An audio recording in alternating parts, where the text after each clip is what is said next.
Sesaat lagi Anda akan menyaksikan Apa Kabar Indonesia Malam, didukung oleh Morinaga, Morigrow.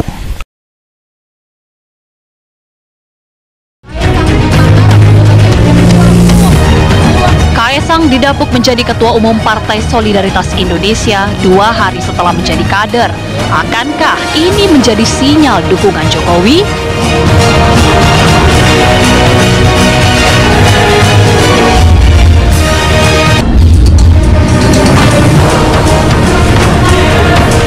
Kereta cepat Jakarta-Bandung segera dioperasikan. Bagaimana rute, spesifikasi kereta, serta tarif yang akan diberlakukan? Saksikan ulasan selengkapnya hanya di Apa Kabar Indonesia Malam.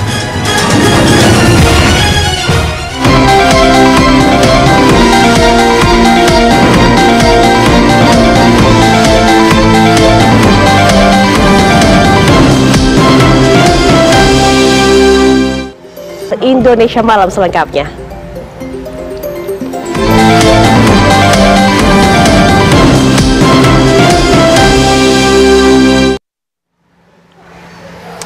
Baik pemirsa, kita akan awali rangkaian kabar pembuka pada malam hari dengan kabar mengenai Polres Metro Jakarta Timur temukan pisau dari lokasi tewasnya CHR, putra dari seorang perwira menengah TNI Angkatan Udara yang tewas terbakar di salah satu pos Lanut Halim Perdana Kusuma, Jakarta Timur pada Minggu malam kemarin. Ya pemirsa, selain pisau dari olah TKP bersama POM AU, polisi juga menemukan barang bukti lain berupa tutup botol berwarna merah, kemudian juga ada baju beserta celana bekas yang terbakar, 1 map bekas terbakar, 3 kantong plastik abu sisa bakaran dan juga 11 CCTV. Meski demikian, polisi belum bisa memastikan kepemilikan pisau tersebut. Selain itu ada 5 orang saksi yang juga telah dilakukan pemeriksaan. Dan rencananya 3 orang saksi lainnya akan diperiksa pada hari ini. Kapolrestro Jakarta Timur Kombes Pol Leo Simarmata menyebut bahwa korban pertama kali ditemukan oleh 2 orang saksi. Dan saat ini polisi masih menunggu hasil otopsi dari Rumah Sakit Polri Kramat Jati, Jakarta Timur. Untuk penyebab daripada meninggalnya korban ini belum bisa diambil kesimpulan karena kita sedang memintakan visum eksternum dan juga dari hasil otopsi. Jadi kita masih dalam proses penyelidikan. Ya, kita ke informasi lainnya pemirsa. Tim Satreskrim Polres Metro Jakarta Utara menggerebek Kampung Bahari di kawasan Tanjung Priok, Jakarta Utara. Dalam penggerebekan, petugas menangkap sejumlah pelaku begal dan bandar narkoba.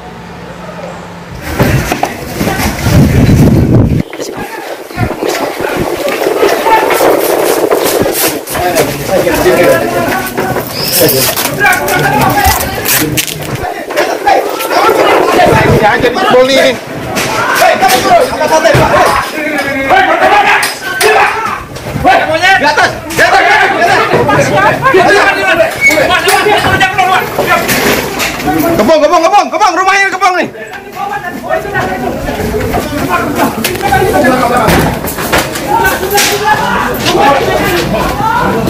Belakang, pokoknya di rumah nih.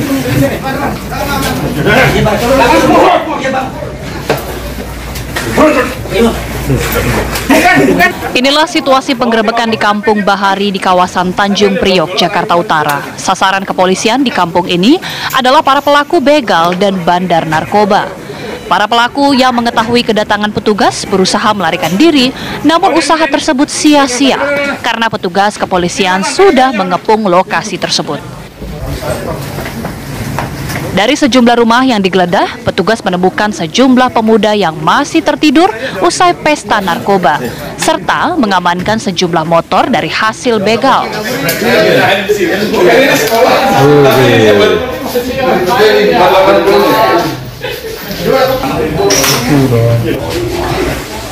Selain menahan 33 orang, polisi juga menyita sejumlah barang seperti senjata api rakitan dan narkoba jenis sabu. Ya, melakukan operasi gabungan penegakan hukum.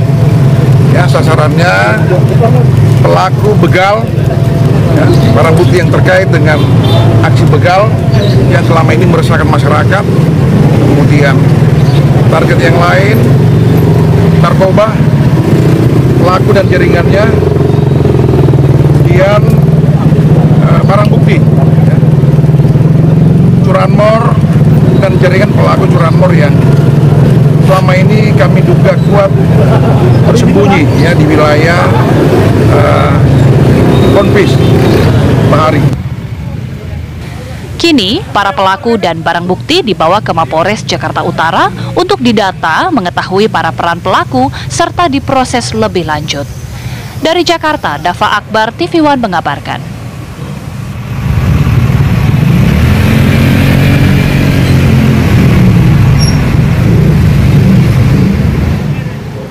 Pemirsa, langkah politik putra bungsu Joko Widodo semakin mantap bersama Partai Solidaritas Indonesia (PSI). Nah, akankah kemudian gerbong relawan Jokowi ini merapat ke PSI?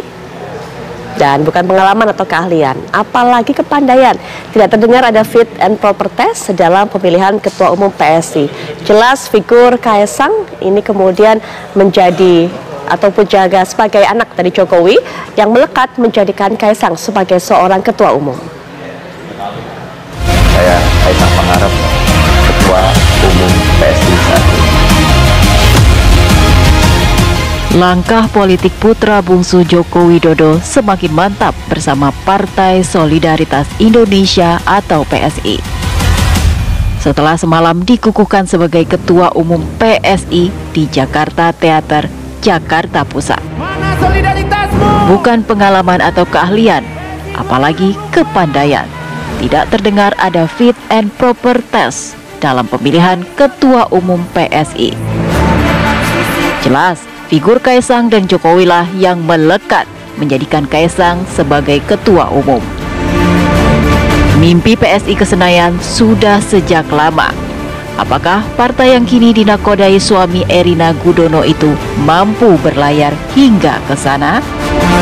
Kalau tujuan elektoral memang harus ketua umum supaya terasosiasi kuat ke figur Pak Jokowi. Yang kedua juga punya potensi untuk lolos PT. Jadi dampaknya apa kalau jadi ketua umum? Satu, PSI akan mendapatkan liputan lebih besar, panggung politik strategis ini kalau kita baca saja ke depan. Yang kedua, juga bisa terasosiasi semakin kuat kepada Pak Jokowi. Dan yang ketiga, saya mengatakan di sore hari ini PSI berpotensi lolos ambang batas parlemen kalau Mas Kaesang masuk menjadi ketua umum. Karena Mas Kaesang juga punya dampak. Pak Jokowi punya approval rating yang tinggi, kemudian Pak Jokowi masih menjadi presiden yang mengendalikan fitur-fitur kekuasaan ketika pilpres-pileg berlangsung. Itu faktor itu. Tapi orang muda kan banyak, ribuan bahkan jutaan di Indonesia. Tidak sesuatu kalau sekedar muda. Ada faktor kedua, membaca Kaesang bukan sekedar adalah Kaesang. Kaesang adalah putra Pak Jokowi. Tidak bisa dipisahkan. Kalau kita mau jujur, faktor ini yang mempertemukan. PSI sering bilang Jokowisme, PSI sering mengatakan tegak lurus dengan Pak Jokowi, menunggu, tadi juga Mbak Grace mengatakan menunggu arahan Pak Jokowi, dan inilah yang mempertemukan mereka, ada faktor Pak Jokowi ini. Kaesang tak sendirian. Relawan Jokowi pun hadir dalam pengukuhan Kaesang sebagai Ketua Umum PSI. Saya yakin dan optimis arus dan gelombang akan berpihak kepada kita, anak muda.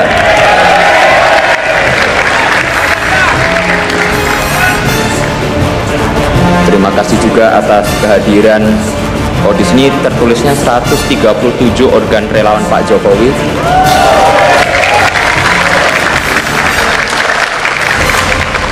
Tapi tadi saya diinfo katanya ada 200 ya sekarang ya. Sekali lagi saya nggak diupdate soalnya. Terima kasih buat semua karena sudah mengantarkan Pak Jokowi sebagai presiden 2 periode.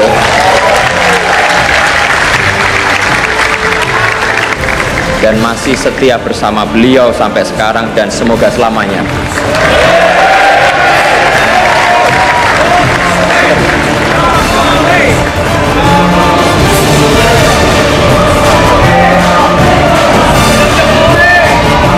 Saya percaya bahwa partai politik penting dalam pemilihan presiden.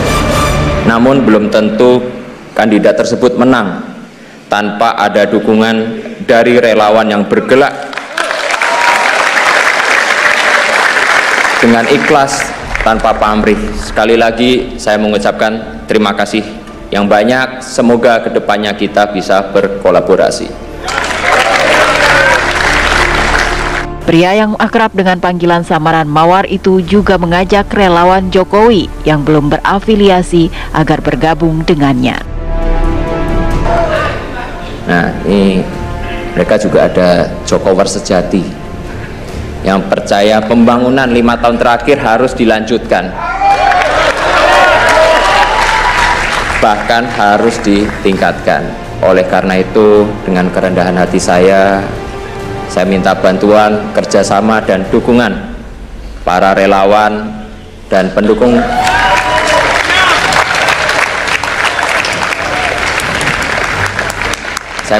dukungan para relawan dan pendukung Pak Jokowi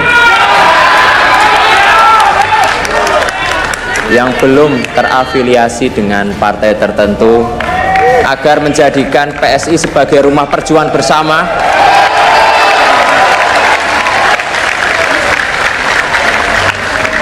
rumah yang ramah bagi para nasionalis muda demi Indonesia maju.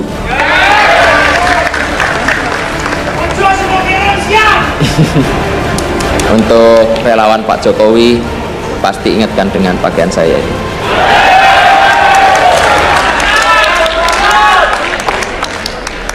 Pakaian yang menjadi simbol banyak hal, simbol lahirnya gerakan relawan dalam peta politik Indonesia, simbol persatuan antar kelas sosial, sederhana tapi menyatukan, penuh warna tanda riang gembira. Harapan saya untuk relawan yang hadir bisa merasakan kegembiraan yang saya rasakan di PSI bersama-sama. Bayang-bayang Jokowi memang terbukti berhasil menaikkan elektabilitas tokoh yang berkontestasi pada pemilihan kepala daerah. Contohnya putra sulung Jokowi, Gibran Rakabuming Raka, yang telah berhasil memperoleh kursi wali kota Solo. Begitupun dengan menantunya Bobi Nasution yang kini menjadi wali kota Medan. Relawan Jokowi tak bisa dianggap remeh. Pergerakannya dari akar rumput sampai ke tingkat elit mengantarkan keluarga Jokowi memenangkan kontestasi. Relawan Jokowi Beni Ramdhani menegaskan sikap PSI terdahulu agar tetap berkomitmen mendukung Ganjar Pranowo. Ya, PSI tetap tidak bergeser sejengkal pun atas sikap politik awal, yaitu memberikan dukungan di Pilpres ya kepada Mas Ganjar. Saya yakin lah partai ini kan partai yang diisi anak-anak muda. Kalau bicara anak muda adalah sekelompok orang yang memiliki idealisme. Tan Malaka pernah mengatakan kemewahan terakhir pemuda itu adalah idealisme. Saya yakin Mbak Grace dan PSI ya bukanlah sekelompok anak muda yang ahistoris ya, dan dengan mudah kemudian mengkhianati sikap politik yang pernah dideklarasikan, dalam hal ini memberikan dukungan politik kepada Mas Ganjar. Karena jika itu terjadi, di luar tentu sikap saya yang tetap menghormati ya pilihan politik PSI, jika itu terjadi maka ini pasti akan menjadi catatan yang secara sejarah, secara moral itu akan dipertanggungjawabkan oleh PSI kepada anak-anak muda Indonesia, kepada rakyat Indonesia. Tim TV One mengabarkan. Ya, menduduki posisi Ketua Umum PSI, Kaesang Pangarep nyatanya adalah pendatang baru di panggung politik tanah air, berbekal privilege sebagai anak presiden.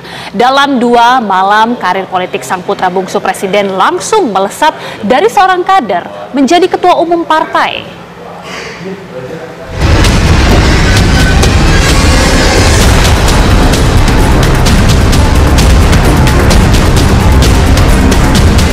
Saya sudah berkomitmen dan memantapkan hati untuk berjuang bersama PSI.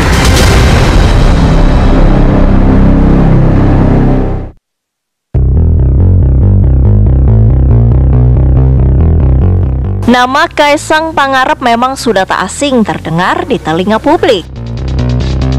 Sebagai anak bungsu Presiden Joko Widodo, Kaesang sedari awal acap kali membagikan momen kebersamaan bersama sang ayah di media sosial pribadinya. Dikenal sebagai seorang pengusaha, nama Kaesang Pangarep tiba-tiba hangat dipergunjingkan di kancah politik pada pertengahan tahun lalu. Pasalnya, baliho besar bergambar dirinya terpampang di sejumlah sudut kota Depok, Jawa Barat dengan slogan PSI menang, Wali Kota Kaisang. Sontak kemunculan baliho Kaisang itu pun memantik spekulasi. Kaisang bakal mengikuti jejak sang ayah dan kakaknya terjun ke dunia politik.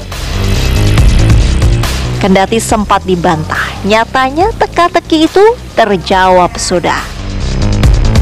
Sabtu 23 September 2023, Kaisang Pangarep resmi bergabung dengan Partai Solidaritas Indonesia. Yang lebih mengejutkan, kartu tanda anggota Kaisang sebagai kader langsung diserahkan sejumlah petinggi PSI di kediaman Kaisang di Solo, Jawa Tengah. Saya lihat juga PSI ini partai yang bagus, yang diisi oleh anak-anak muda yang berintegritas, mereka juga punya kompetensi juga, dan yang penting adalah mereka itu punya semangat untuk membuat Indonesia jauh lebih baik. Masuknya Kaisang ke PSI pun disebut sudah mendapat restu dari sang ayah Presiden Joko Widodo. Saya kan sudah sering menyampaikan, ya, anak-anak itu kalau sudah berkeluarga, itu sudah punya rumah sendiri, sudah punya istri, ya sudah harus mandiri dan harus tanggung jawab. Artinya apa yang diputuskan itu pasti sudah, ya biasa di dalam keluarga minta doa restu. Karena saya bilang tidak pun juga tetap akan jalan. Itu anak-anak saya seperti itu kalau mau tahu. Ya, kasih.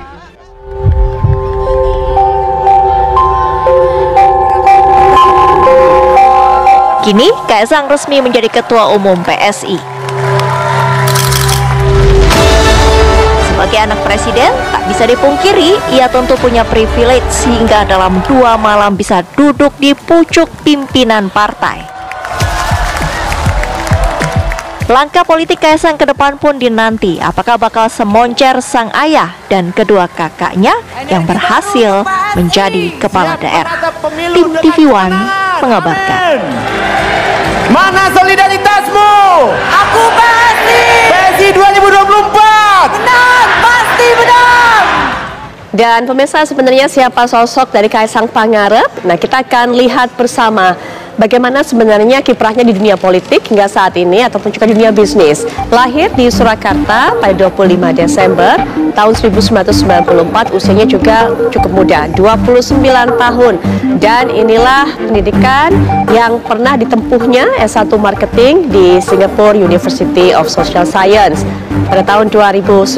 Kita sudah lihat itu riwayat pendidikannya, kita juga mungkin punya data-data lainnya, kita. Ya, betul sekali, ini merupakan anak ketiga dari Presiden Joko Widodo dan juga istri Erina Sofia Gudono. Kemudian juga pernikahan pada Sabtu 10 Desember 2022 di Pendopo Agung Royal Ambarukmo Hotel Yogyakarta. Baik, Kaisang Pangarep memang yang kita kenal selama ini lebih banyak berkiprah di dunia bisnis, banyak sekali memang. Kita lihat karirnya sebagai Ketua Umum DPP PSI yang memang baru saja dinobatkan semalam, kemudian Komisaris Rans Entertainment, kemudian juga Dirut PT Persis Solo, dan juga pengusaha. Banyak sekali memang usaha yang dilakukan oleh Kaisang Pangarep di bidang kuliner dan juga di bidang apapun, termasuk kalau Anda juga lihat tadi, merupakan salah satu pemilik saham juga di Rans Entertainment bersama dengan Raffi Ahmad. Baik, nanti kita akan perdalam melihat kalau selama ini kita lihat sepak terjang Kaisang Pangarep di dunia bisnis, bagaimana kemudian ketika ia memutuskan menceburkan diri di dunia politik. Nah, ini menjadi tema pembahasan kita malam hari di perbincangan setelah jeda nanti ya, Gita. Iya, nanti Apa Kabar Indonesia Malam akan kembali bersama dengan Putri Viola dan juga dengan sejumlah narasumber. Usai jeda pemirsa, Apa Kabar Indonesia Malam akan kembali.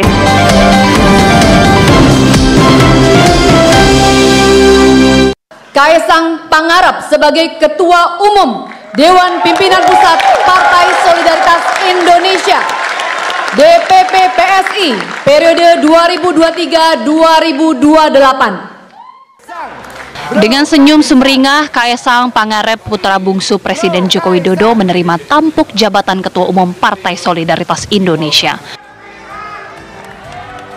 Prosesnya pun terbilang instan. Kaesang bahkan baru menerima kartu keanggotaan partai berlambang mawar putih ini pada Sabtu lalu, atau 2 hari sebelum didaulat menjadi Ketua Umum PSI. Tepuk tangan yang meriah. Penobatan Kaesang sebagai Ketua Umum PSI dilakukan pada Senin malam 25 September 2023 kemarin. Dalam pidatonya, Kaesang mengaku sudah meminta restu kepada sang ayah, Presiden Joko Widodo. Mana solidaritas? Beliau ini orang yang sangat saya cintai dan saya hormati. Saya ingin mengikuti jejak beliau untuk berpolitik untuk kebaikan.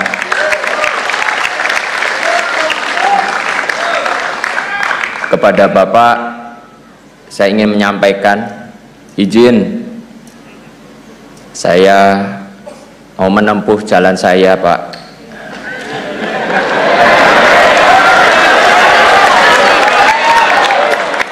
Semoga Gusti Allah memberkahi jalan yang saya pilih ini.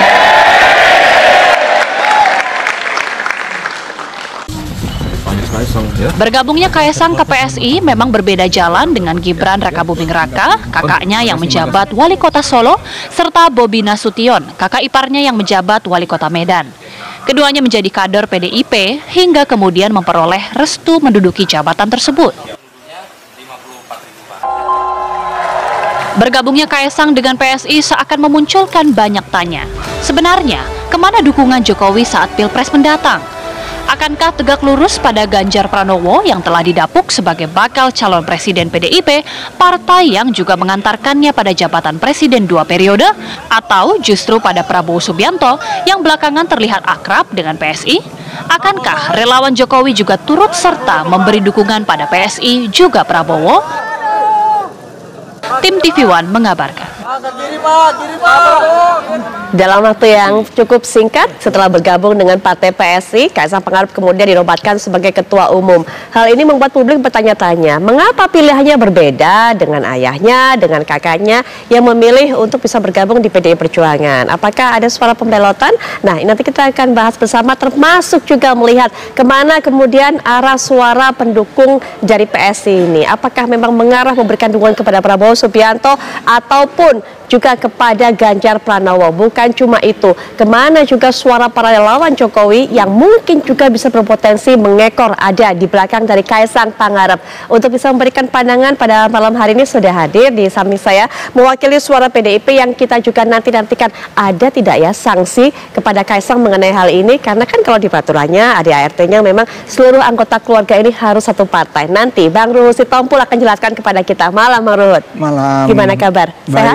Baik Mbak. Baik, dan juga akan berbicara mengenai pandangannya komunikasi politik apa yang coba ditampilkan oleh Kaesang, tapi bukan cuma Kaesang, tapi juga sang ayah Presiden Jokowi dengan dinobatkannya Kaesang ini sebagai Ketum PSI. Sudah hadir di samping saya pengamat komunikasi politik yaitu Bang Emrus Sihombing. Selamat malam Bang Emrus. Selamat malam Bu Putri. Baik. Terima kasih. Ya, langsung saja kita akan dengarkan dari Bang Ruhut, bagaimana PDIP menilai hal ini? Partai kami PDI Perjuangan, Partai Demokrasi Indonesia Perjuangan. Jadi sangat mengedepankan demokrasi. Ada aturan di partai kami. Tapi karena tadi ilustrasinya Mas Kaesang itu belum anggota. Dia belum anggota. Ya. Belum anggota dari PDI Perjuangan. Betul. Jadi kalau merujuk keluarga dari Pak Jokowi, Bang. Dia kan sudah berumah tangga. Itu terpisah? Oh, terpisah, dia udah punya kartu keluarga. Kita harus hormati itu. Jadi kita harus hormati Kaesang sebagai tokoh muda. Tidak ada sanksi artinya kepada Pak Jokowi atau juga keluarga lainnya? Enggak. Baik, tapi kita sampai di situ dulu. Bang Ruhut, kita sudah ada dengan narasumber berikutnya yaitu Bang Michael Umbas yang merupakan relawan arus bawah Jokowi yang hadir juga pada Kopdarnas atau Kopi Darat Nasional PSI yang berlangsung semalam. Selamat malam Bang Michael Umbas. Selamat malam Mbak Viola, Bang Emrus, Bang Ruhut, abang saya. Ya. Terima kasih. Nah, ini juga menjawab pertanyaan yang kami cantumkan dalam judul kami juga. Kemana sebenarnya arah dukungan PSI dan juga arah dari relawan Jokowi ini, termasuk juga Bang Michael Umbas ini. Apakah kemudian mengarahkan suaranya kepada atau dukungannya kepada Pak Prabowo atau kepada Ganjar? Karena kita tahu memang PSI sepertinya ini merapatnya mendekatnya kepada Pak Prabowo, Bang Michael. Ya, mungkin kita kalau posisi relawan memang kalau kami jujur harus bawa Jokowi tegak lurus. Tagline kami setia satu komando Jokowi. Jadi sampai hari ini urusan pilpres tunggu komando Pak Jokowi, sehingga kami sama sekali belum memilih di antara para capres yang ada. Juga dengan yang terjadi di PSI di mana Mas Kaisang sudah didapuk sebagai ketua umum. Baik. Kami hadir juga dalam pengukuhan Mas Kaisang semalam di Kopdarnas PSI. Betul. Kalau tegak lurus pada Pak Jokowi belum mengambil keputusan, tapi kemudian apa makna kehadiran semalam dari Bang Michael juga dan relawan? Kami diminta Mas Kaisang untuk hadir untuk mendukung beliau. Jadi pemurni Mas Kaisang tahu kami sebagai relawan Pak Jokowi yang tegak lurus, yang sampai hari ini belum menyatakan dukungan kepada capres manapun. Nah, beliau mengajak, ayo kalau mau ikut mendukung saya, hadir dalam acara pengukuhan, dan kami menunjukkan kekompakan sebagai dukungan moral dan dukungan politik, karena ini anak muda yang berani. Menurut kami Pak Mas Kaisang ini adalah Jokowi muda kalau bisa kami melihat kiprahnya ini, tidak ubahnya sebagai sosok Jokowi muda yang berani, yang punya prinsip dan memilih jalannya sendiri. Bahasanya Mas Kaisang itu jalan ninja, itu kan menunjukkan bahwa dia memang punya prinsip secara politik gitu. Baik, Mas Kaisang, Bang Ruhut meminta para relawan itu untuk memberikan dukungan kemarin pada saat kemudian menjadi ketua umum PSSI. Memang Bang Michael mengatakan kita belum ada pilihan kok, belum tentukan karena kita tegak terusnya ke Pak Jokowi.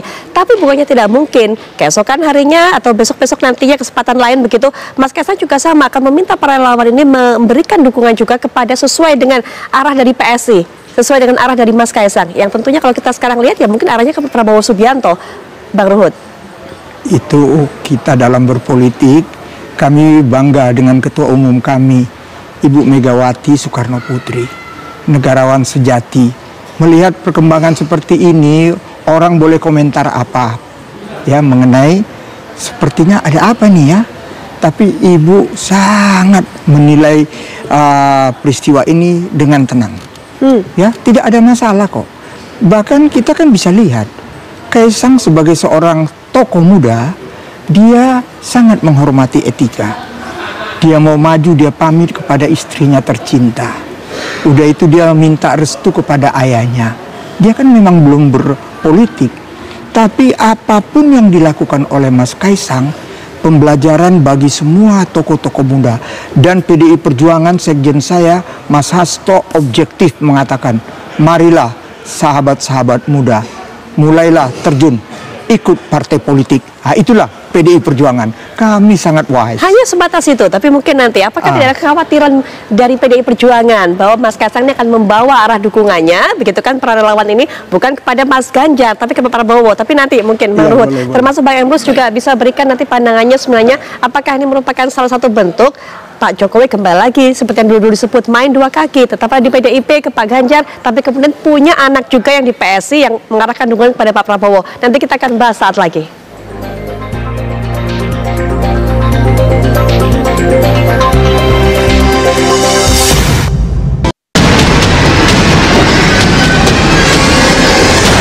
Pengangkatan saudara Kaisang Pangarep sebagai Ketua Umum Dewan Pimpinan Pusat Partai Solidaritas Indonesia.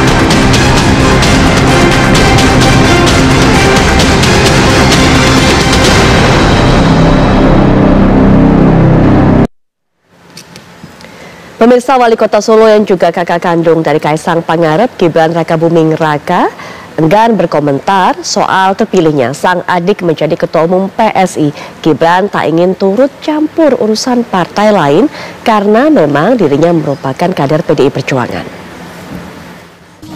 Tanya Kaisang ya. Artinya dari keluarga gimana Mas tanggapannya Mas? Nggak ada tanggapan. Ya, Bon, makasih. Bon, makasih. Mas Kaisang jadi ketum PSI gimana Mas? Tanya Kaisang ya. Bon, makasih. Tanya Kaisang ya. Urusan PSI tanya ke orang PSI. Mas sudah komunikasi dengan Mas Kaisang Mas? Urusan PSI tanya ke orang PSI. Enggak, kemarin kan Kaisang mengatakan juga sudah minta restu ke Mas Gibran itu. Ya, urusan PSI tanya ke orang PSI, tanya Kaisang juga. Nggih, Bon, makasih. Dikasihkan untuk Mas Kaisang Mas. Yuk, makasih. Nggih. Kita sudah lihat tadi bagaimana tanggapan dari Gibran Rakabuming Raka yang merupakan kakak dari Kaisang. Sepertinya keluarga Jokowi ini terpecah begitu kan? Ada di PDI Perjuangan, ada di PSI. Bagaimana kalau melihat apalagi melihat statement-statement? Kita sudah lihat statement Pak Jokowi, sudah lihat statement dari Mas Gibran, juga sudah lihat statement dari Mas Kaisang. Bang Emrus. Baik, saya tidak melihat perpecahan dalam keluarga ini. Tetapi saya melihat menghargai keputusan daripada masing-masing anggota keluarga gitu ya. Karena kita tidak lihat bahwa katakanlah Kaisang, Pak Jokowi mengatakan tidak setuju ikut di partai itu, dan kemudian bahwa pilihan hak memilih dan dipilih sudah dimiliki oleh Kaisang. Sebagaimana dikatakan Pak Ruhut tadi, dia sudah punya kartu keluarga gitu ya. Kalau orang Batak bilang sudah manjai dia gitu kan, sudah terpisah. Nah, oleh karena itulah saya pikir ini pilihan daripada Kaisang. Tetapi kalau itu dilihat dari segi normatif aturan gitu ya. Oleh karena itulah idealnya di PD Perjuangan harus diperjelas itu peraturan yang dimaksud dengan keluarga dan anaknya itu apa. Apakah 2 generasi, 3 generasi, atau sudah berkeluarga tidak ikut, itu yang mungkin tidak dirumuskan. Namun demikian saya berpendapat bahwa apa yang dipilihan politik oleh saudara Kaisang ini saya kira ada sisi positifnya. Sisi positifnya adalah mendobrak kemapanan. Biasanya elit-elit partai atau pengurus partai itu orang-orang senior, orang-orang yang punya powerful di masyarakat dan lain sebagainya. Dan pertarungan untuk menjadi ketua umum, menjadi katakanlah sekjen itu kan dalam suatu munas. Tetapi dalam konteks ini saya kira Kaisang begitu mudahnya duduk menjadi ketua umum, baru 2 hari menjadi kader, langsung tiba-tiba menjadi ketua umum. Saya terus terang mengatakan bahwa proses politik tidak terjadi dalam konteks pematangan seorang kader di PSI. Ini suatu kritik kita, dan oleh karena itu saya pikir ini tantangan bagi Kaisang saya kira sangat besar. Artinya apa? Kalau nanti ke depan tidak memenangkan parliamentary vote sekitar beberapa bulan ke depan, saya kira bisa disebut dia termasuk sosok yang gagal dalam memimpin PSI. Tapi ketika nanti bisa itu mencapai, saya kira suatu keberhasilan yang perlu kita apresiasi. Baru kemudian bagaimana PDI dengan katakanlah PSI, itu sangat tergantung bargaining position. Karena soal politik itu kan soal kompromi. Tapi namun demikian, begitu ada Kaisang ada memimpin suatu partai tertentu, ini mempunyai positioning tawar bagi Jokowi maupun bagi Gibran di PDI Perjuangan. Karena ada partai yang merupakan dinakodai oleh saudaranya. Saya kira ini menjadi suatu bargaining position yang dimiliki oleh Joko Widodo maupun Gibran nanti ke depan. Demikian. Tapi Bang Emrus melihatnya dengan Kaisang menjadi ketum PSSI akan mengarah kemana kemudian dukungannya, Pak Ganjar ataupun juga Pak Prabowo? Baik, itu saya kira sangat dinamis. Tapi saya bisa berpendapat dong gitu ya. Subjektivitas saya menilai pasti ke Ganjar. Kenapa? Kenapa? Kalau dia tidak ke Ganjar, nanti di persepsi akan muncul lupa kacangkan kulitnya, habis manis sepah dibuang, kan begitu. Kenapa? Jokowi jadi presiden karena peran PDI Perjuangan, itu tidak bisa diingkari. Baru saudaranya Kaisang, Gibran, itu karena peran PDI Perjuangan. Baru si Bobi di Medan karena PDI Perjuangan. Kalau mereka nanti Kaisang tidak mendukung itu, saya kira bisa dikatakan habis manis sepah dibuang. Tapi saya yakin Pak Joko Widodo tidak orang yang seperti itu. Pasti tetap mendukung Ganjar. Kenapa? Alasan kedua adalah bahwa ada homogenitas kepemimpinan, homofili antara Jokowi dengan Ganjar Pranowo. Dan kemudian kalau kita lihat bentuk dukungan ini hanya kepada kemungkinan besar adalah ke Prabowo sama Ganjar Pranowo. Karena kenapa? Ke Anies kecil kemungkinan. Jawaban kemarin itu dari Kaisang dikatakan begini, ketika ini 2 sahabat saya, yaitu Prabowo sama Ganjar Pranowo. Begitu ditanya Anies Baswedan, dia hanya lempar senyum. Baru kemudian hanya di tangan Ganjar kemungkinan besar untuk melanjutkan kepemimpinan dan pembangunan Joko Widodo. Tapi kalau di bawah Prabowo Ibu, ketika dia jadi presiden nanti, saya kira dia akan akan menunjukkan dirinya sendiri sesuai dengan Undang-Undang Dasar 45 bahwa diskresi kekuasaan sangat besar menurut Undang-Undang Dasar 1945. Demikian. Baik, Mbak Ruhut mendengarkannya sambil senyum-senyum, apa maknanya? Tapi memang betul, kalau penilaian baru sendiri, apakah kemudian Kaisang ini bisa membawa PSI untuk bisa mendukung Pak Ganjar juga? Walaupun kalau kita lihat juga terakhir-terakhir ini kan PSI sepertinya mepetnya ke Pak Prabowo, Bang Ruhut. Saya ini orang Batak, tapi saya karena dibesarkan di keluarga suku Jawa, saya paling bisa melihat bahasa tubuh. Sebenarnya kita nggak susah-susah. Kemarin dia waktu diangkat jadi ketua umum, bajunya apa? Garis-garis tegak lurus, hitam putih. Itu aja. Lihat dong, coba kalau diulang. Maknanya apa? Itu baju dari ayahnya. Ganjar juga mengatakan, ini hitam putih biar kita tegak lurus ke atas. Ya, ini yang gambar Pak Joko Widodo. Dari situ aja kita sudah lihat. Coba kalau dilihat. Tapi kalau saya ya udahlah. Tapi saya setuju sekali apa yang dikatakan Profesor Emrus ya. Belum Profesor, Bang. Oh, belum ya, Dr. Emrus ini seorang aset kita ya. Apa yang dikatakan beliau benar. Ya, saya punya feeling politik yang kuat. Ya, Kaisang nanti akan membawa PSI. Ya, mendukung Ganjar. Sebenarnya PSI juga karena dia tegak lurus ke Pak Jokowi, dia sudah di kita sebenarnya. Tapi sekali lagi mungkin karena mereka bukan di keluarga besar kita, mereka tidak tahu siapa Ibu Megawati. Dia tidak tahu siapa kami kader-kader. Kami tegak lurus ke Bu Mega. Pak Joko Widodo sering mengatakan oco ke susu. Jadi sebelum Ibu Mega didampingi oleh Pak Joko Widodo, sekjen dan tokoh lainnya menyatakan Ganjarlah calon presiden, ya kita nggak ada yang berani mulai. Tapi PSI langsung mulai sebelum itu. Itu aja mungkin mereka jadi ada hard feeling, tapi nggak apalah. Kita mengerti itu. Tapi kalau di belah hati mereka, aku yakin mereka ke Pak Ganjar karena kita tahu Pak Joko Widodo itu sangat menghormati ibunya, seperti kami juga menghormati ibu kami, Profesor Dr. Megawati Soekarno Putri, negarawan sejati. Kami loyal ke beliau dan nggak usah khawatir yang gini, inilah bunga-bunga politik. Tapi kita tetap acung jempol sama yang namanya Kaisang. Dia tahu melihat tanda-tanda zaman. Ingat loh partai-partai lain, ya, yang punya hak pilih Gen Z dan milenial. Itu lebih dari setengah, 50% lebih. Jadi kadang-kadang orang bilang, apa dia bisa nanti mengangkat PSI ini? Bisa, feeling saya. Kenapa nggak bisa? Dan perlu diketahui, dan ini juga kan mungkin sebagai mereka partai anak muda, mereka melihat peristiwa di Thailand yang kemarin anak muda menang partainya, kan itu juga. Dan yang saya ingin tambahkan, ini semua ya kita hanya sabar. Oco ke susu, tapi saya yakin Mas Kaisang akan menunjukkan, walaupun dia bukan kader PDIP, dia kacang yang tidak lupa akan kulitnya, ayahnya, masnya, Mas Gibran, begitu juga lainnya, Bobi Nasution. Nanti kita akan sambung lagi dengan slide kita berikut ini.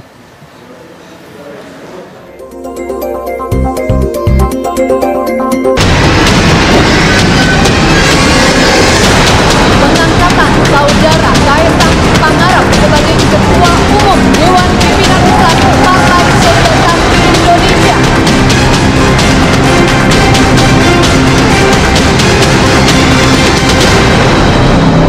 Terima kasih juga atas kehadiran. Kalau di sini tertulisnya 137 organ relawan Pak Jokowi.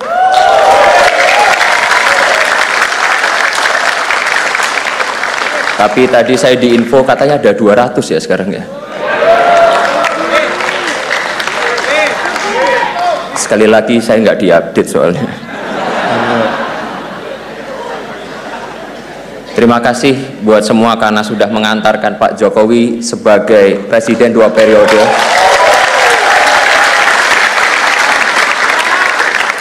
Dan masih setia bersama beliau sampai sekarang dan semoga selamanya.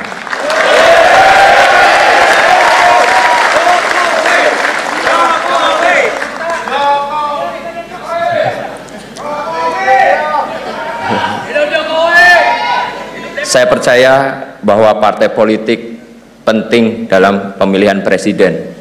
Namun belum tentu kandidat tersebut menang tanpa ada dukungan dari relawan yang bergerak dengan ikhlas tanpa pamrih. Sekali lagi saya mengucapkan terima kasih yang banyak. Semoga kedepannya kita bisa berkolaborasi. Kita kembali lanjutkan perbincangan. Bang Michael, apresiasi besar diberikan atau disampaikan oleh Mas Kaisang ini kepada para relawan. Bahkan tadi juga mengatakan akan mengajak para relawan ini untuk bergerak bersama. Kalau memang ternyata diajak ke Pak Ganjar juga sesuai dengan tadi yang diprediksi oleh Bang Emrus, kemudian juga ada Bang Ruhut di sini. Bagaimana kemudian, Bang Michael? Ya, jadi kami mendengar sendiri pernyataan Mas Kaisang tersebut ya. Beliau memberikan apresiasi dan tahu betul sejarah perjuangan relawan bersama Pak Jokowi, dan saya pikir salah satu spirit Mas Kaisang dengan mengajak relawan itu dia ingin meniru pola Pak Jokowi yang ketika beliau lahir beliau selalu memposisikan relawan sebagai bagian penting dari proses perjuangan politik beliau. Dan yang menarik, mungkin saya bisa menggarisbawahi Mas Kaisang berani memberikan pernyataan tersebut dan mengajak kolaborasi bersama relawan, di mana belum pernah ada partai politik, ya setahu saya, yang berani terbuka mengajak relawan bekerja sama, gitu. Dan ini Mas Kaisang melakukan itu dan mengajak kami semua. Jadi teman-teman relawan yang hadir malam itu, kami merasa bahwa kami seiring sejalan dan kami siap mendukung Mas Kaisang dengan langkah politiknya, dan termasuk juga kalau saya pikir tidak semata-mata soal pilpres ya. Yang disampaikan oleh Mas Kaisang adalah politik bagaimana jalan ninja anak muda. Jadi politik dalam arti yang perspektif yang luas, jangan kita simplifikasi hanya persoalan pilpres ya. Mas Kaisang ingin memimpin lebih beyond ya, lebih jangka panjang, bagaimana mengajak anak muda tidak antipati terhadap politik, mereka mau terjun berpolitik. Nah itu menurut saya substansi yang paling mendasar. Karena kalau saya lihat seolah-olah hari ini apa yang disampaikan itu semua disimplifikasi soal pilpres. Tidak begitu, menurut saya pemahaman Mas Kaisang, dia anak muda, dia melihat Indonesia Emas 2045, bagaimana peran anak muda seperti apa, dan bagaimana politik menjadi wadah untuk mereka memperjuangkan hak-hak sebagai anak muda. Saya pikir itu substansi yang penting gitu ya. Ya, memang mungkin terkesan disimplifikasi, tapi kalau kita tidak bisa menutup mata bahwa realitanya adalah pemilu 2024 ini sudah semakin dekat. Begitu Bang Michael, sehingga kita juga ingin tahu memetakan bagaimana kemudian dukungan partai-partai ini, termasuk juga ke dukungan yang akan diberikan kepada para baca pres ini. Nah, kalau tadi memang skenarionya ternyata Mas Kaisang dengan Pak Jokowi ini keinginannya sejalan, mungkin gampang-gampang saja. Tapi kemudian ketika tadi Bang Michael mengatakan seiring sejalan dengan Mas Kaisang, tapi kemudian tegak lurus dengan Pak Jokowi, tapi kemudian ketika dua-duanya ini terpecah, ada perbedaan dukungan kepada baca pres, bagaimana para relawan ini sikapnya, Bang Michael? Saya kira posisi tadi Pak Emrus sudah menyatakan bahwa anak-anak Pak Jokowi ini kan Mas Kaisang menyampaikan dia terinspirasi berpolitik dari bapaknya. Dia ingin mengikuti jejak bapaknya. Secara tidak langsung dia ingin mengatakan bahwa jalan politiknya dia adalah jalan politik yang dilakukan oleh Pak Jokowi hari ini. Jadi saya pikir tidak mungkin akan berseberangan, bahwa memang membuat penasaran sampai hari ini seperti Bang Ruhut, ya itulah memang seninya Pak Jokowi ini punya cara untuk ingin menunjukkan, kami pun sama disampaikan disuruh memanaskan mesin, jangan dulu menentukan kemana-mana, tapi pada saat posisi beliau menunjukkan sikap, nah disitulah kita tahu bahwa pilihan itu yang terbaik dan tidak akan mungkin berseberangan dengan anak-anak beliau gitu. Kira-kira seperti itu. Baik, tidak akan. Dan mungkin tambahan terakhir, ya. Ya, silakan, Bang Michael. Oh ya, ya salah satu juga substansi yang menurut saya penting, yang menurut saya menjadi hal sangat bermakna yang disampaikan oleh Mas Kaisang adalah bagaimana politik itu dijalankan dengan riang gembira, dan bahasa kerennya dia menyampaikan berpolitik dengan santuy dan santun. Di mana kita punya pengalaman 2 kali pilpres dengan pertarungan yang sangat keras gitu. Nah, harapannya pilpres kali ini jangan sampai terjadi.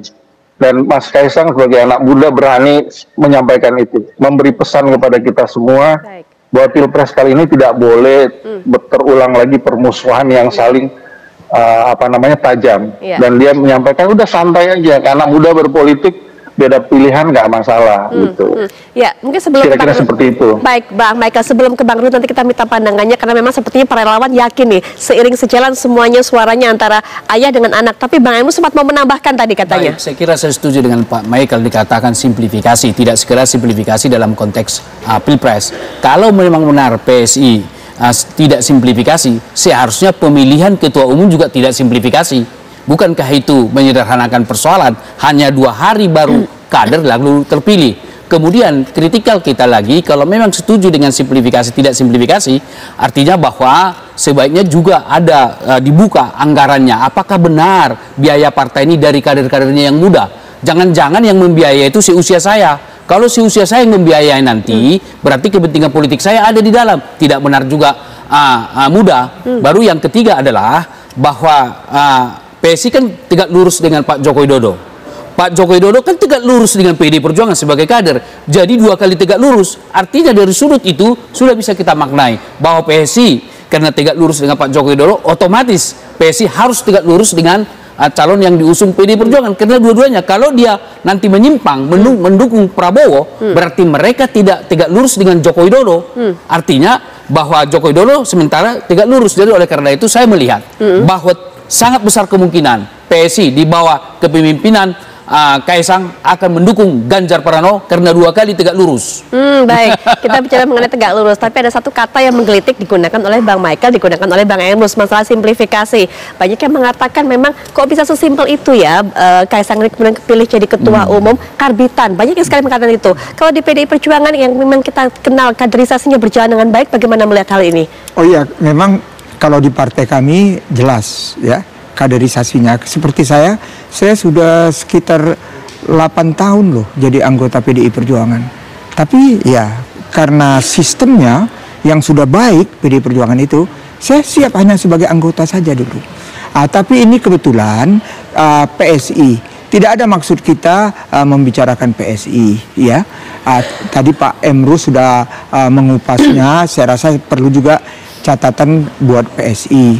Tapi yang saya ingin katakan juga, saya mohon jangan karena putra Pak Joko Widodo ya Mas Kaisang kita katakan ya sangat cepat ya. Kenapa begitu ya? Memang inilah gaya PSI. Saya ingat yang namanya ketua umum sebelumnya ya, Ganesha, Giring Ganesha, itu adik saya juga ya. Saya juga kaget, Giring lu kok jadi ketua umum? Saya kaget, kapan? Saya sering sama dia dialog di TV, tiba-tiba dia jadi ketua umum. Tapi mungkin karena Giring. Tapi ini Kaisang langsung jadi sorotan. Tapi udahlah, kita dukung aja anak muda berpolitik ya. Baik, Bang Ruhut. Generasi Z ini ya bagi kita nggak ada masalah. Dan aturan di PDI Perjuangan tegas saya katakan, tidak ada yang dilanggar oleh Kaisang. Tidak ada yang dilanggar. Jadi kalau menurut Bang Ruhut, masyarakat tidak perlu mempertanyakan bagaimana seorang Kaisang Pangarep jadi ketua umum PSI, begitu kan, Bang Ruhut? Tapi ada satu lagi yang membuat masyarakat bertanya-tanya, jangan-jangan kemudian dengan adanya ketua umum PSI ini, Kaisang, Jokowi sebenarnya berupaya untuk mempertahankan bagaimana kemudian dua kubu ini sama-sama untuk bisa meneruskan apa yang sudah dilakukannya, begitu. Siapapun yang menang nanti sebagai calon presiden, kita akan bahas mengenai hal ini, tapi tentunya nanti setelah jeda.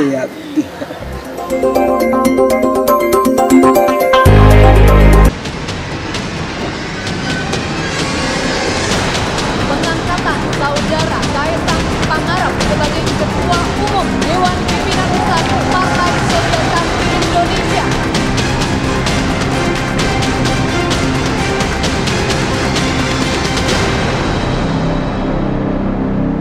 kalau sebelum jeda tadi kita sudah dengarkan Bang Ruhut bilang masyarakat nggak usah nanya-nanya lagi deh kenapa kemudian Mas Kaisang ini walaupun baru masuk PSI tapi sudah menjadi ketum. Tapi ada satu lagi yang sepertinya kita tidak bisa melarang masyarakat ini kemudian menerka-nerka. Jangan-jangan ini merupakan strategi dari Pak Jokowi. Ada di PDIP tapi juga mengirimkan anaknya kemudian di PSI sebagai ketum. Ini hanya kemudian untuk bisa melanggengkan saja bahwa dua-duanya baca pres yang ada kalau memang nantinya PSI mengarahkan ke Pak Prabowo ya seperti yang selama ini kita katanya Bang Ruhut. Jangan-jangan ini hanya untuk melanggengkan bahwa memang apa yang sudah ditorehkan Pak Jokowi akan diteruskan oleh siapapun nanti yang menang, entah itu Ganjar, entah itu Prabowo, Bang Ruhut. Kalau saya jujur aja ya, yang melanjutkan Pak Joko Widodo hanya Ganjar. Maksudnya Pak Prabowo tidak akan melanjutkan program-programnya? Ya saya tahu, lihat dong 5 tahun yang lalu waktu kampanyenya gimana kepada Pak Prabowo. Jangan udah jadi menteri, kan banyak etika pasang baliho di mana-mana bersama Pak Jokowi atau apa, pasang balihonya Gibran nggak minta izin, jangan deh, itu nggak baik. Ada etika politik, tegas saya katakan ini. Jadi saya yakin yang hanya bisa dan pasti melanjutkan apa yang sudah dilakukan Pak Joko Widodo, kader PDI Perjuangan, Ganjar Pranowo. Baik, Bang Emrus mungkin melihat hal ini. Ternyata kalau menurut Bang Ruhut, walaupun dari koalisi Pak Prabowo sudah mengatakan tekadnya, komitmennya untuk melanjutkan apa yang sudah dilakukan oleh Pak Jokowi, masih nggak membuat yakin Bang Ruhut dan PDIP? Saya kira saya masuk akal pendapat dari Bang Ruhut ini, karena Prabowo kan politisi yang cair. Coba kita ambil satu lagi catatan gitu ya, bukankah ketika kampanye itu dia kritik tentang kartu sehat, kartu sejahtera dan lain sebagainya, sekarang sudah dipuji. Kemudian adalah bahwa beliau calon presiden, mau menjadi pembantu presiden, sangat cair beliau. Oleh karena itu saya melihat kalau ada orang berpendapat bahwa adanya katakanlah PSI ketua umumnya adalah Kaisang misalnya, itu meneruskan dinasti politik daripada Jokowi, ada yang berpandangan demikian. Saya justru melihat dari sisi lain, bukan berarti itu tidak bisa kita masuk akal, tapi sisi lain saya melihat ini jembatan, bridge politik, sehingga nanti bahwa Prabowo sama Ganjar Pranowo menjadi satu koalisi, menjadi dua pasang berhadapan dengan Anies Baswedan. Kenapa saya mengatakan alasan akademisnya sederhana, bahwa mereka kan membawa program pembangunan yang sama, tidak ada diferensiasi. Kalau di segi marketing, kalau ada diferensiasi baru ada. Ini tidak ada, keunikan juga tidak ada, gitu. Sehingga saya kira lebih tepat kalau itu digabung. Kenapa saya mengatakan gitu? Pemilihnya nanti kan celungnya jadi sama, orang yang melanjutkan pemerintahan. Jadi bingung pilih yang mana. Jadi oleh karena itu sejatinya ini digabung menjadi satu koalisi. Nah, pertanyaan berikut, siapa yang menjadi presiden dan wakil presiden dari dua koalisi ini? Sangat tergantung dari kompromi politik di belakang panggung oleh para elit politik. Tapi kalau kita bicara homopili dalam konteks komunikasi itu penting, bahwa homopili antara Jokowi dengan Ganjar, Jokowi dengan Prabowo, lebih homopili dengan Ganjar Pranowo. Kenapa? Dari gaya kepemimpinannya, gaya penusukannya, dan energiknya. Artinya dibutuhkan stamina yang kuat. Coba kita lihat, kemarin Pak Jokowi begitu dari Afrika pulang dari Afrika langsung belusukan ke kampung halaman kami gitu ya, tanpa istirahat gitu. Apakah bisa itu dilakukan calon presiden atau presiden yang sudah berusia? Pertanyaan kritikal kita. Oleh karena itu saya pikir diperlukan orang yang punya stamina kuat, yaitu Ganjar Pranowo. Dan di samping itu hampir pasti seperti Pak Luhut katakan melanjutkan program Jokowi Dodo. Kenapa? Kalau nanti Ganjar Pranowo terpilih jadi presiden, tidak melanjutkan, tidak baik bagi PDI Perjuangan. Tapi ketika Prabowo jadi presiden tidak melanjutkan, argumentasi bisa dibangun untuk membenarkan tindakannya. Karena bagaimanapun ketika dia presiden 2024 ingin maju dong 2 periode berikutnya, sehingga dia akan menunjukkan dirinya. Terus terang saya mengatakan, secara de jure memang kita presiden kita 1 periode, tapi de facto dengan kekuatan politik yang ada hampir dipastikan presiden kita akan selalu 2 periode. Demikian. Baik, Pak Emrus sudah mengatakan bahwa kalau memang Pak Prabowo ini ingin melanjutkan, tadi dijelaskan apa yang sudah dilakukan oleh Pak Jokowi, kenapa tidak bergabung saja dengan Pak Ganjar? Betul. Ada upaya seperti itu sejauh dari PDIP diterima seperti itu kalau Bang Emrus, karena memang mengatakan bahwa Pak Prabowo masih tetap sesuai dengan komitmennya melanjutkan apa yang ditorehkan oleh Pak Jokowi. Oh iya, kalau kita cair, kita terima kasih ya kalau Pak Prabowo mau bersama kita. Dan gini deh, kalkulasinya kan mudah aja. Kami partai pemenang, ya. Udah itu seperti yang dikatakan Pak Emrus, di Indonesia ini yang namanya presiden biasanya wakilnya yang lebih tua. Pak Yusuf Kala, wakil presiden sekarang, ya Pak Prabowo ya cocok. Karena kalau mengikut irama kerja dari Pak Joko Widodo itu hanya Ganjar yang mampu. Baik. Hanya Ganjar yang mampu. Karena itu saya katakan udahlah sahabat-sahabat Gerindra atau pendukung lainnya, cepat-cepatlah. Karena kami juga sebentar lagi saya dapat informasi sudah akan memutuskan juga. Jangan sampai nanti sempat memutuskan baru sadar, itu namanya ya nggak enak kalau saya bilang bahasa orangnya, jangan tell me lah, nggak baik. Lebih baik cepat aja deh. Apalagi daripada nanti kalah keempat kali. Jadi PDIP kalau menurut Bang Ruhut ini membuka pintu ya untuk Pak Prabowo untuk bergabung. Baik, ya. Nah, terakhir juga mungkin Bang Michael, singkat saja, kapan rencana relawan ini untuk bisa menyerukan ataupun memastikan arah dukungannya kepada siapa? Walaupun tadi sudah mengatakan memang kita akan tegak lurus kepada Pak Jokowi. Bang Michael.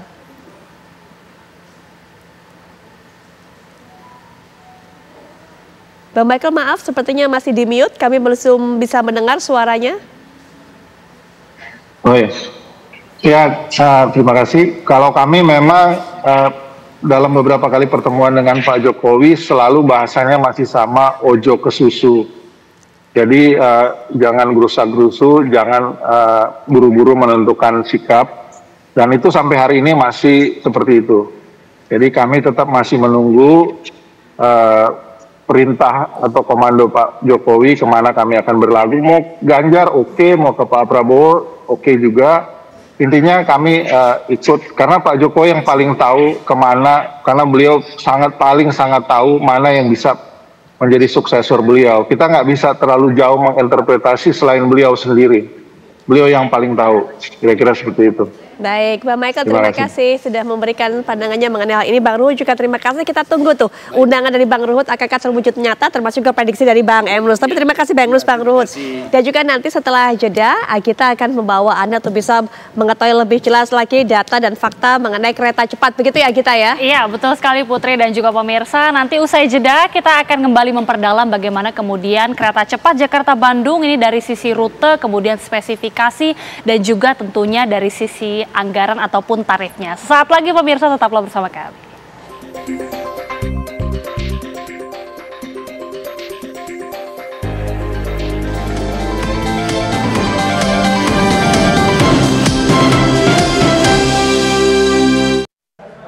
Pemirsa, 7 rumah warga ludes dilahap si jago merah dalam peristiwa kebakaran di permukiman padat penduduk di Samarinda, Kalimantan Timur.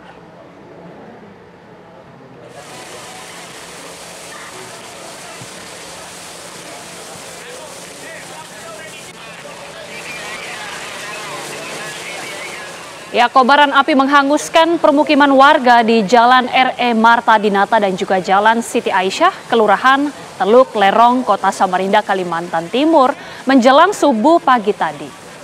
Petugas pemadam bersama dengan relawan dan juga warga harus berjibaku memadamkan kobaran api. Petugas pemadam kebakaran menyebutkan musibah ini menghanguskan 7 rumah warga. Belasan unit mobil pemadam kebakaran dikerahkan untuk memadamkan api. 10 kepala keluarga kehilangan tempat tinggal akibat peristiwa ini.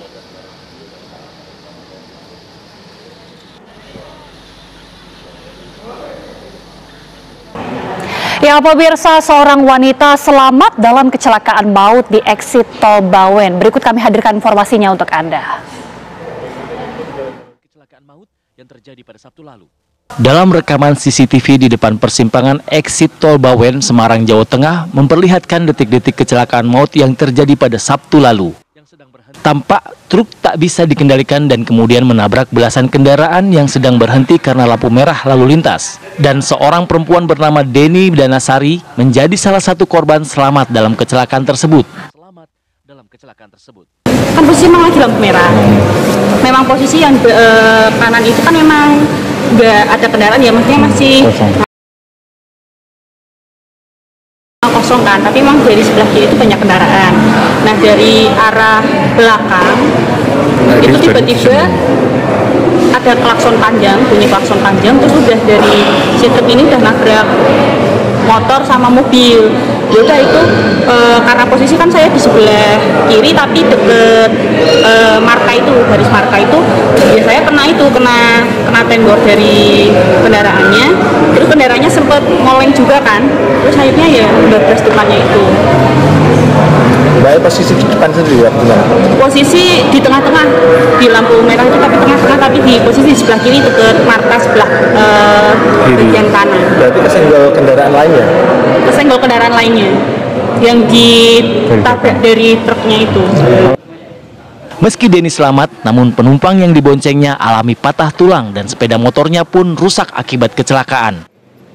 Dari Kabupaten Semarang, Jawa Tengah, Aditya Bayu mengabarkan. Pemirsa, sejak tanggal 15 September kemarin, PT Kereta Cepat Indonesia Cina resmi melakukan uji coba operasional kereta cepat Jakarta-Bandung dengan penumpang tidak berbayar alias gratis.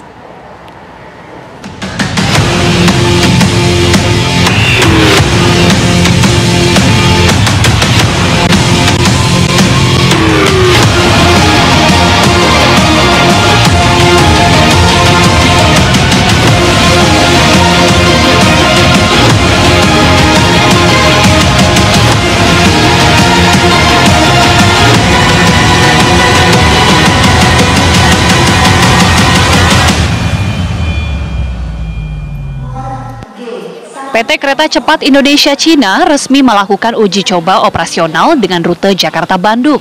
Uji coba ini dilakukan tanggal 15 September kemarin dengan penumpang tidak berbayar alias gratis. Masyarakat yang dapat mengikuti uji coba gratis tahap awal ini adalah masyarakat yang terdampak dan stakeholder terkait yang berkaitan langsung dengan proses pembangunan kereta cepat. Sementara untuk masyarakat umum yang tertarik menjajal kereta cepat dapat mendaftarkan diri melalui situs ayonaik.kcic.co.id. Pendaftaran dibuka secara bertahap, yaitu mulai 17 September untuk jadwal keberangkatan 18 sampai dengan 24 September. Tahap kedua dibuka pada 24 September untuk keberangkatan 25 sampai dengan 30 September 2023. Selama masa uji coba terbatas KA cepat dengan penumpang berlangsung, setiap hari KCIC menyediakan 4 jadwal perjalanan pulang pergi.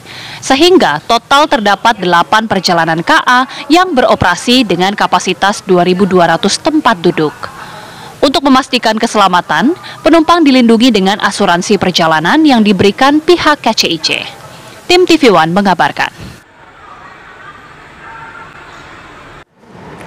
Ya, pemirsa, uji coba kereta cepat Jakarta-Bandung ini sudah dilakukan dan juga operasionalnya ini akan resmi dilakukan pada tanggal 1 Oktober 2023. Kita akan membahas selengkapnya, kemudian juga dari sisi rute, spesifikasi kereta dan juga bahkan tarifnya.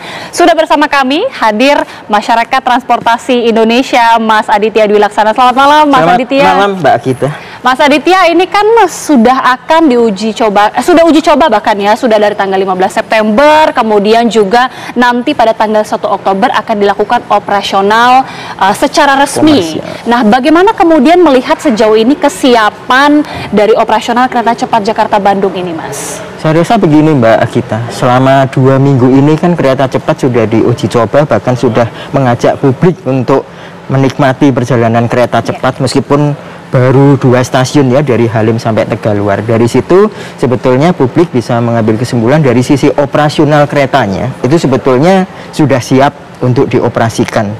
Terbukti ya memang masyarakat sudah bisa menikmatinya. Hanya menurut saya yang masih harus perlu dipersiapkan adalah di aksesibilitas maupun konektivitas di stasiun-stasiunnya, Mbak. Karena kan ini ada 4 stasiun, ada Halim, Karawang, Padalarang, Tegaluar. Pertanyaannya adalah masyarakat kan pasti pengennya nggak hanya sekedar naik keretanya, tapi pasti akan ada tujuan mobilitasnya. Semudah apa stasiun itu diakses, kemudian juga apakah ada angkutan umum lanjutannya di stasiun-stasiun itu. Stasiunnya sudah siap atau belum layanannya. Itu yang maksud saya nanti perlu untuk dipersiapkan. Nah, ini dia kita bisa lihat bersama juga ya, bersama dengan Mas Aditya Laksana. Ini bagaimana kemudian rute kereta cepat Jakarta-Bandung. Tadi sudah disebutkan juga ada 4 stasiun yang juga nanti akan ada pemberhentian mulai dari stasiun dari Halim kemudian berakhir di stasiun Tegaluar. Jadi kalau kita lihat kan ini lintasannya ada sekitar 142 km. Artinya apakah ini cukup efektif ya, Mas? Mengingat ini waktu tempuh ada sekitar 40 menit, kemudian dengan panjang lintasan segini, ini sebenarnya bisa menyasar kepada pangsa pengguna transportasi yang seperti apa, Mas? Salah satunya kalau saya melihat ya, kereta cepat ini punya beberapa keunggulan dibandingkan dengan moda transportasi jalan maupun udara yang lain. Satu adalah waktu tempuhnya sudah jelas lebih cepat. Halim Padalarang 27 menit sampai dengan Tegaluar sekitar 42 menit lah katakanlah. Kemudian juga tingkat keselamatannya ya, karena ini teknologinya tinggi, tingkat keselamatan dan kenyamanannya juga jelas akan lebih tinggi juga. Nah itu maksud saya masyarakat tinggal masalah pilihan. Ya. Menurut saya ada dua hal Mbak yang akan menjadi poin pentingnya. Seberapa mudah nanti masyarakat bermobilitas dengan menggunakan kereta cepat di stasiun tujuannya maupun di stasiun asalnya. Kemudian tarifnya cukup kompetitif apa enggak? Ini yang menurut saya perlu jadi perhatian. Kenapa? Karena kereta cepat ini beroperasinya hanya 140 km yang ada rivalitasnya dengan angkutan berbasis jalan tol, sehingga memang kalau tarifnya terlalu tinggi itu juga nanti mengurangi nilai kompetitifnya. Jadi siapa segmen marketnya? Menurut saya segmen marketnya akan terdiri dari satu, mereka yang memang akan mengadakan perjalanan bisnis, perjalanan dengan kedinasan atau tugas, atau memang mereka yang akan menggunakan komuter ulang-alik setidaknya mingguan atau bulanan, atau yang mereka butuh untuk berwisata di mingguan maupun yang katakanlah keluarga yang ingin menikmati perjalanan dengan kereta cepat. Iya, itu yang betul sekali. Dengan beroperasinya kereta cepat Jakarta-Bandung, ini pemirsa berbagai moda transportasi lain pun juga disiapkan agar tentunya mempermudah akses para penumpang. Ada kereta feeder atau kemudian kereta pengumpan, dan ada pula sejumlah bus yang juga siap untuk mengantarkan para calon penumpang kereta cepat ini.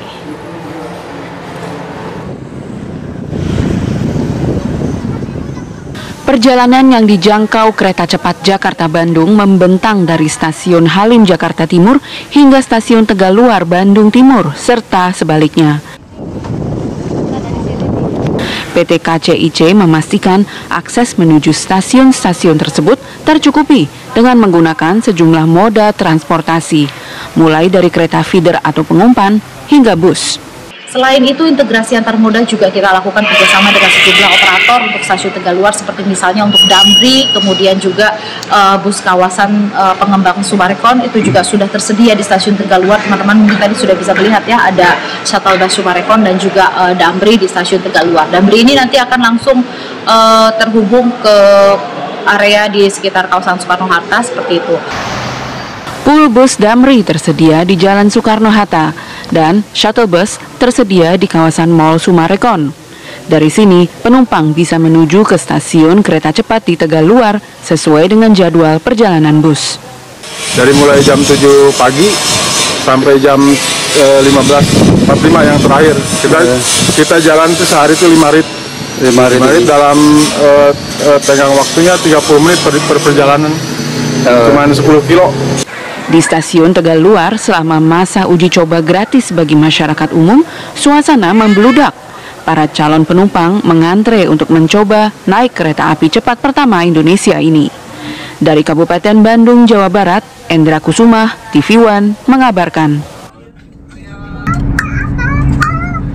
Ya, kembali lagi ya Mas Aditya, ini kan sebenarnya sudah ada banyak transportasi yang sudah tersedia untuk mengantarkan para penumpang ini dari Jakarta menuju Bandung. Bahkan kalau berbicara dari sisi harga, ini sebenarnya cukup kompetitif. Ada yang lebih murah, tapi memang jarak tempuhnya atau waktu untuk tempuhnya lebih lama. Bagaimana kemudian melihat kereta cepat Jakarta-Bandung ini bisa kompetitif dengan existing transportasi lainnya?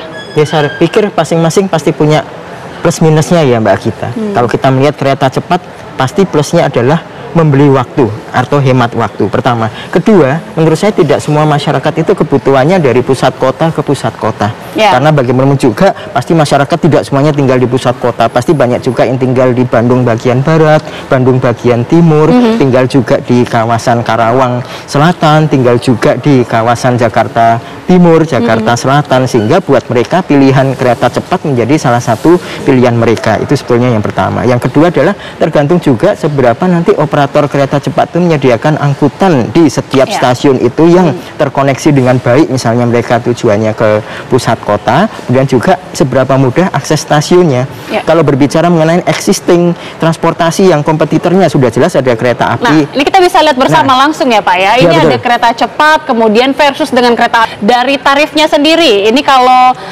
stasiun dengan tarif termurah 250.000, kalau untuk kereta cepat, sedangkan kereta api reguler 95.000. Nah, tarif termahalnya Pak 350.000, sementara kereta api reguler 150.000. Tapi waktu tempuhnya terlihat beda sekali ya Pak ya. Kalau dibandingkan antara kereta cepat dan kereta api reguler, dari sisi waktu sebenarnya jauh lebih cepat kereta cepat tentunya, tapi dari sisi harga masih lebih bersaing tentunya kereta api reguler.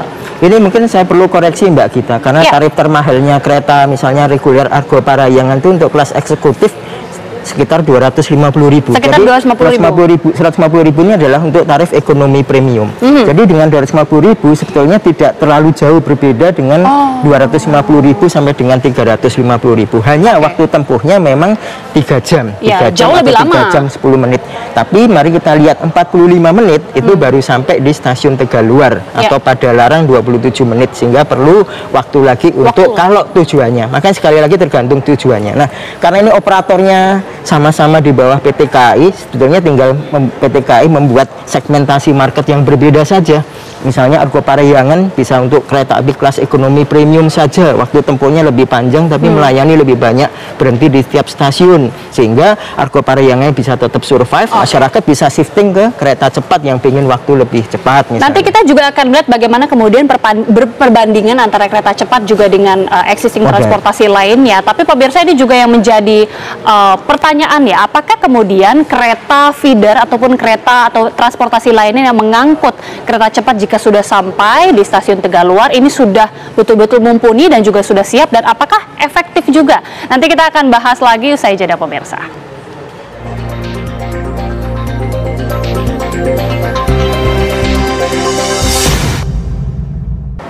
Oke pemirsa, tadi kalau kita sudah melihat bagaimana perbandingan dari kereta cepat Jakarta-Bandung dan juga kereta api reguler, kita akan coba lihat lagi, kita akan tampilkan lagi bagaimana perbandingan dengan transportasi lainnya yang sudah hadir. Ada juga transportasi travel. Nah ini ya Mas Adit, biasanya sering sekali banyak digunakan oleh para penumpang yang ingin menuju ke Bandung. Ini kemudian juga dari sisi tarif termurah untuk travel 80.000, tarif termahal 180.000, sementara untuk waktu tempuh ini 2 sampai 3 jam. Selanjutnya juga ada alternatif transportasi lainnya yang tentunya sudah tersedia. Kita hadirkan. Ya, ini dia pesawat tarif termurah. Ini bisa dibilang justru kalah ya kalau dari sisi tarif. 1 juta rupiah, tarif termahal 3,5 juta, dan juga waktu tempuh perjalanannya juga akan kalah. Frekuensi perjalanan juga lebih jarang bisa dibilang ya, 1 sampai 2 jam. Bagaimana nih kemudian Mas Adit dibandingkan dengan transportasi lainnya? Ada pesawat, travel dan juga pesawat. Kalau pesawat sudah jelas sih Mbak, dari segi harga, waktu tempuh, dan juga dari segi frekuensi perjalanan sih kereta cepat pasti akan lebih menang ya. Tapi dengan travel saya pikir ini adalah masalah pilihan. Travel itu kepastian waktu tempuhnya pasti tidak akan setinggi kereta cepat, 2 sampai 3 jam. Kalau padat banget di tol Jati Bening ya bisa jadi 4 jam. Di tol Pasteur padat ya bisa jadi 4 jam lebih. Jadi tergantung juga bagaimana kondisi jalanan. Kedua adalah dari sisi, kalau jelas kereta api cepat punya waktu tempuh yang memang sudah pasti. Kedua adalah travel punya kelebihan adalah bisa memilih yang terdekat dengan destinasinya. Kalau kereta api tidak bisa, ya memang stasiunnya adanya di situ saja. Nah, kembali lagi ke masalah pilihan tadi, akan tergantung preferensi masyarakat saja. Saya membutuhkan waktu, membutuhkan kenyamanan, membutuhkan keselamatan, maka pilihannya adalah kereta cepat. Yang menjadi concern juga kan salah satunya adalah feedernya. Kalau kereta cepat ini sudah sampai stasiun Tegaluar, kemudian masih ada lagi kereta-kereta yang harus diangkut, kemudian juga ada bus-bus. Ini kan artinya memakan waktu lebih lama lagi. Ini kan menjadi concern tersendiri juga bagi para pengemudi atau para penumpang. Ya, saya pikir sih yang paling penting buat operator kereta cepat ini adalah sediakan angkutan pengumpan yang satu frekuensinya tinggi, waktu tempuhnya juga cepat. Jadi kalau saya misalnya pengen ke pusat kota Bandung, saya tiba di Padalarang dari Halim kan perlu waktu 27 menit.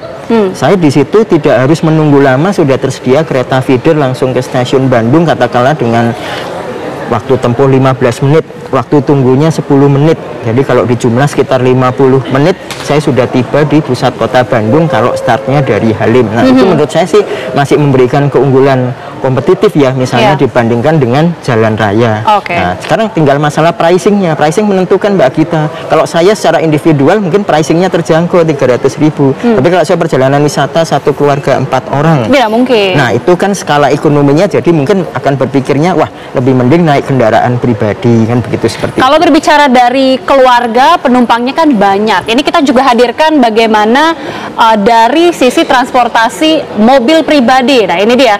Tarifnya kurang lebih sama, 250.000 yang termurah dan juga termahal 400.000 untuk waktu tempuh sendiri 2-3 jam. Tapi tadi ya bisa lebih banyak mengakomodir penumpang-penumpang lainnya, jatuhnya malah lebih ekonomis lagi, betul ya Mas ya? Iya, tergantung itu tadi.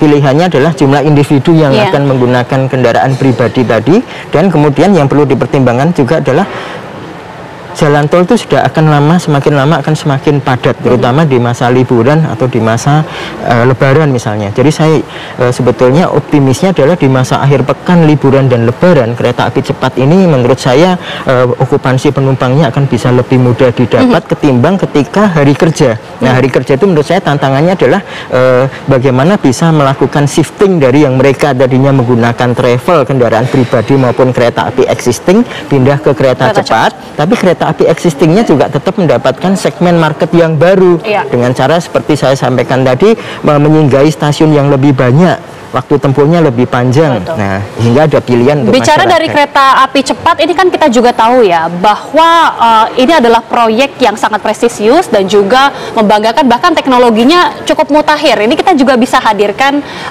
di screen bagaimana spesifikasi.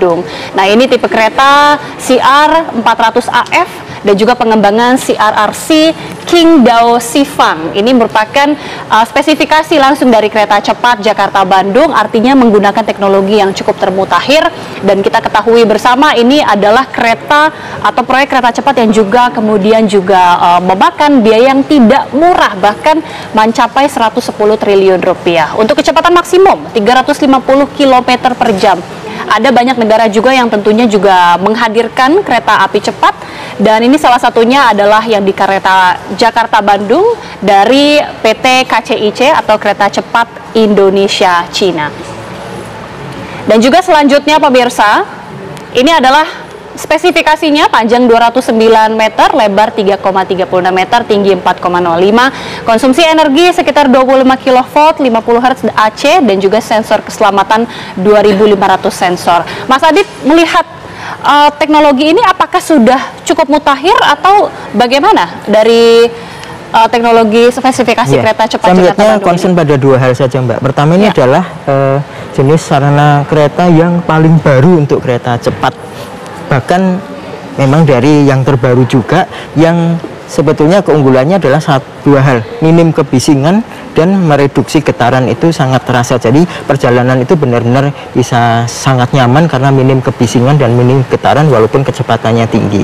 Soal kecepatan ini menurut saya tidak masalah karena memang kecepatannya bisa akan sampai 350 km per jam secara dibatasinya untuk operasional, walaupun sebenarnya spesifikasi keretanya bisa sampai 385 km per jam sampai 400 km per jam. Hanya masalahnya karena jaraknya pendek, ada dua stasiun, ada Padalarang, ada Karawang di antara Halim Tegaluar, maka saya sebetulnya masih mempertanyakan seberapa jauh kereta cepat ini bisa sampai full speed 350 km per jam ketika harus singgah di Karawang maupun Padalarang. Tapi menurut saya sih dengan kecepatan tidak harus 350 km per jam sih sebetulnya waktu tempuhnya bisa sudah sangat signifikan, memang bisa waktu tempuhnya sangat singkat. Itu sih kalau saya melihat dari sisi teknologinya. Ya, kita lihat juga harga tiket, kembali kita ulas ya pemirsa, 250.000 sampai 350.000 dari 3 kategori kelas. Ini yang masih menjadi perdebatan atau pro kontra tentunya, karena kita tahu pembiayaan kereta cepat Jakarta-Bandung ini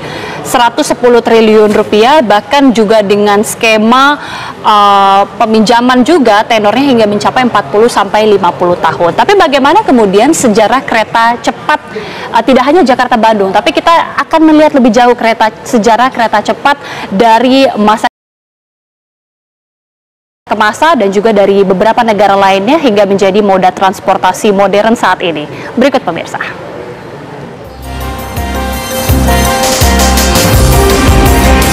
Berbicara kereta cepat, orang tentu akan ingat dengan Jepang sebagai negara yang pertama kali mengenalkan kereta cepat.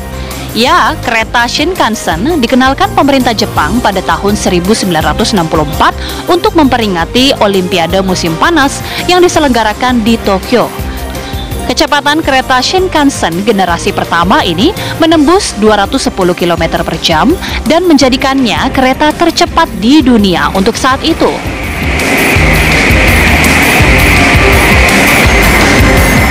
Setelahnya, Amerika Serikat meluncurkan layanan kereta yang menghubungkan New York menuju Washington DC yang disebut dengan Metroliner Service atau yang lebih dikenal dengan Amtrak pada tahun 1969.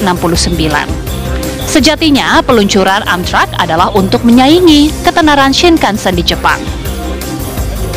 Barulah pada tahun 1981, Perancis pun membuka jalur kereta cepatnya yang menghubungkan Paris dengan kota Lyon. Kereta Prancis yang diberi nama TGV ini memiliki kecepatan 260 km per jam. Sukses membuka jalur pertamanya, Prancis kemudian memperluasnya ke berbagai kota dan menjadikannya sebagai sistem kereta cepat terluas di Eropa. Keberhasilan Prancis memacu Jerman untuk mengembangkan teknologi kereta cepatnya. Jika kereta cepat lainnya perlu membangun rel kereta api baru, Jerman memanfaatkan jalur kereta konvensionalnya agar dapat dilalui Intercity Express atau ICE One pada tahun 1991. Kecepatan kereta ICE One mencapai 280 km per jam. Meski baru memulai pembangunan kereta cepat tahun 2007, China kini muncul sebagai negara yang memiliki jaringan kereta cepat terluas di dunia. Pada tahun 2013 saja, China berhasil membangun jaringan kereta cepat modernnya sepanjang 10.000 km. Bahkan pada tahun 2035 ditargetkan akan memiliki 70.000 km di seluruh negeri. Kini kecepatan kereta tidak hanya di kisaran 300 km per jam, namun sudah menembus 600 km per jam. Bahkan dengan teknologi maglev, kereta akan memiliki kecepatan hingga 1.000 km per jamnya. Ya, kita sudah lihat bagaimana kereta cepat dari negara-negara lain dan juga dari masa ke masa. Sekarang kita akan sajikan bagaimana perbandingan biaya kereta cepat dengan negara-negara lain. Ya, pemirsa, Jakarta-Bandung 700 sampai 800 miliar per kilometer, panjang 142. Kemudian ada Cina juga 194 atau 994 miliar per kilometer dengan panjang lintasan 142 kilometer. Dan juga selanjutnya ada negara-negara lainnya seperti yang tadi sudah disinggung di paket. Ini juga ada Taiwan 994 miliar per kilometer dengan panjang 142 kilometer. Ya, Mas Adit, bagaimana kemudian tantangan yang harus dihadapi dengan kereta cepat Jakarta-Bandung ini ya? Karena supaya tidak sepi peminat, ini bahkan kita lihat di Madrid, Barcelona 284 miliar dan juga dibandingkan negara-negara lain harganya cenderung bahkan ada yang lebih murah juga. Kalau soal biaya pembangunan kan tergantung beberapa faktor ya Mbak. Pertama topografinya. Kalau lintasannya ada di pegunungan, misalnya seperti di Purwakarta sampai Bandung kan jelas akan pembangunannya jelas akan biaya konstruksinya jauh lebih mahal. Selain itu juga kapan dibangunnya itu juga membedakan karena kan inflasi, faktor inflasi juga berpengaruh, harga bahan baku bangunan juga berpengaruh. Nah itu menurut saya sih kita nggak bisa secara harfiah membandingkan. Cuman menurut saya kalau mari kita bicara tentang tantangan ke depannya. Karena kalau Jakarta-Bandung saya pikir dengan 142 km mau tidak mau harus ditetapkan pricing yang sangat kompetitif, walaupun itu akan mungkin mengorbankan pada tingkat pengembalian investasinya yang mungkin perlu waktu. Jadi menurut saya kuncinya adalah bagaimana meningkatkan okupansi, bagaimana mengefisienkan biaya operasi, sama satu hal lagi Mbak, seberapa lama waktu konsesi yang akan diberikan. Yang keempat, bisa nggak menciptakan pendapatan lain di luar tiket. Nah itu seperti pengembangan properti, naming rights, iklan dan lainnya. Nah itu menurut saya tentunya akan menjadi tantangan perkembangan kedepannya kita akan tunggu. Tapi terima kasih sekali lagi Mas Aditya Dwi Laksana sudah bergabung bersama kami. Dan ini juga sekaligus menutup perjumpaan kita ya Popi, di Apa Kabar Indonesia Malam pada hari ini. Baik, dan jangan lupa juga pemirsa, setelah jeda Anda juga bisa menyaksikan catatan demokrasi yang kembali juga menyoroti bagaimana pengaruh dari Kaisang terpilih menjadi Ketua Umum PSSI untuk konfigurasi politik menjelang pemilu 2024. Jangan lupa juga kami akan kembali esok pukul 18 waktu Indonesia Barat. Jumpa. Kalau siaran sampai malam gini, biasanya badan aku terasa capek. Supaya badan aku tetap bugar, aku selalu berusaha penuhi kecukupan cairan dan mineral tubuh. Nah, makanya aku selalu minum Le Mineral yang diambil dari sumber mata air pegunungan dengan kandungan mineral esensial seimbang yang berkualitas. Le Mineral kemasannya juga ditutup berlapis loh, bukan cuma disegel, tapi botolnya juga keras sebelum dibuka. Bikin kita ngerasa aman, bebas dari pemalsuan. Aku tadinya nggak bisa minum banyak.